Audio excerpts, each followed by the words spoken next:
Hello everyone. Today I am here with one more session on uterine fibroid. In the previous session we talked about various types of the fibroid. Today we will talk about secondary changes in fibroid.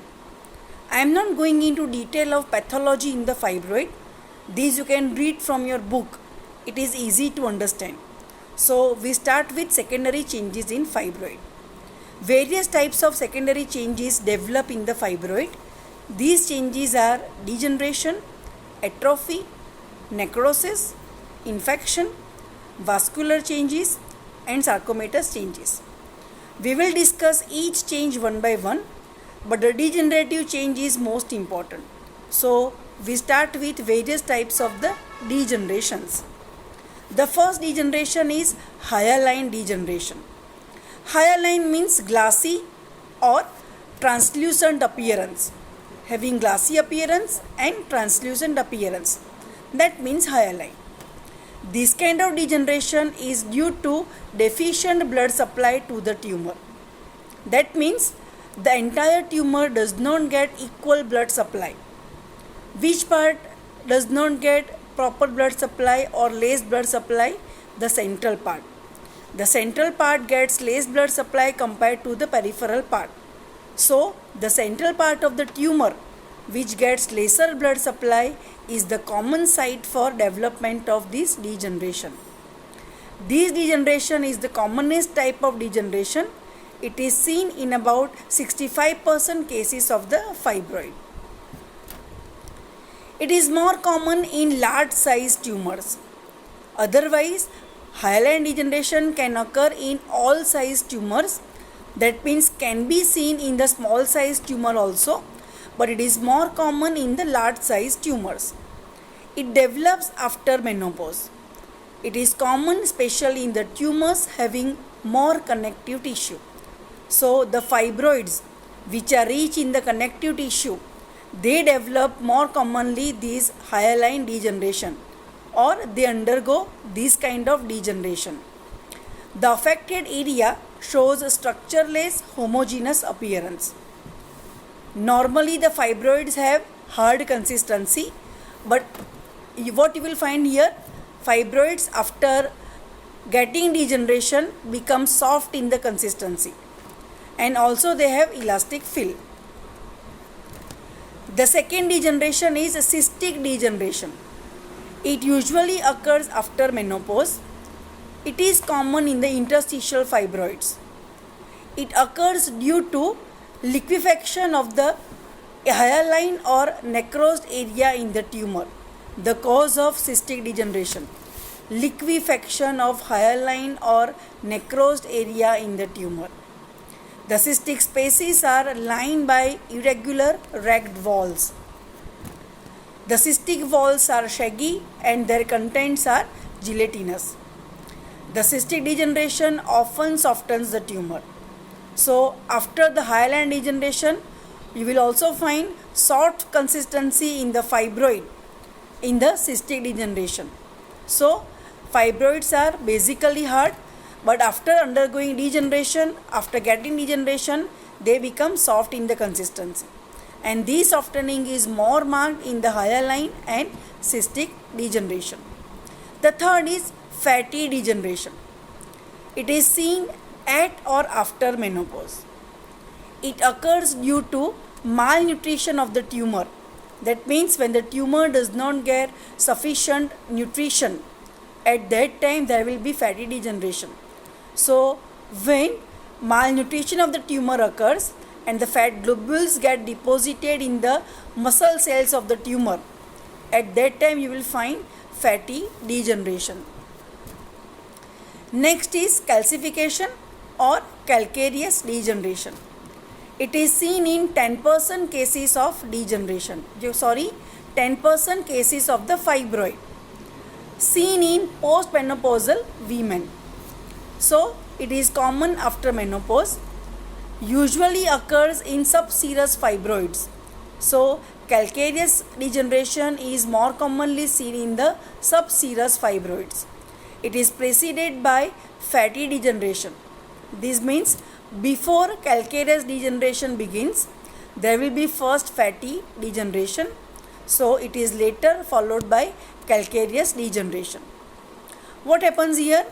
The lime in the form of either calcium carbonate or calcium phosphate is precipitated within the tumor with fatty change. So this happens in calcification or calcareous degeneration. Further, when the whole of the tumor is converted into a calcified mass, it is called womb stone appearance. When the whole of a tumor is converted into the calcified mass, it is called womb stone appearance. So this womb stone appearance you may find on USG, ultrasonography, and this indicates the extent or intensity of the degeneration. Womb stone appearance will give you the idea about the extent of the fibroid or the severity of the degenerative change in the fibroid, right? Further is ray degeneration. It is also called carneous degeneration. It occurs in a large fibroid, mainly during second half of the pregnancy and puerperium. So when fibroid develops during pregnancy, it is quite possible pregnancy is associated with uterine fibroid. So when during pregnancy fibroid occurs, this fibroid may undergo ray degeneration. So usually it occurs during second half of the pregnancy and during puerperium. It is mostly vascular in origin. Partial necrosis with chances of recovery of the tissues. So there are somewhat chances of the recovery, that is called necrobiosis. So here you will find necrobiosis. Necrobiosis is the physiological death of the cell. So here the cells undergo necrosis. So in that way the cell death is there with the chances of partial recovery. If you see the naked eye appearance, a large interstitial fibroid on cut section shows patchy red areas with fishy odor and soft in the consistency.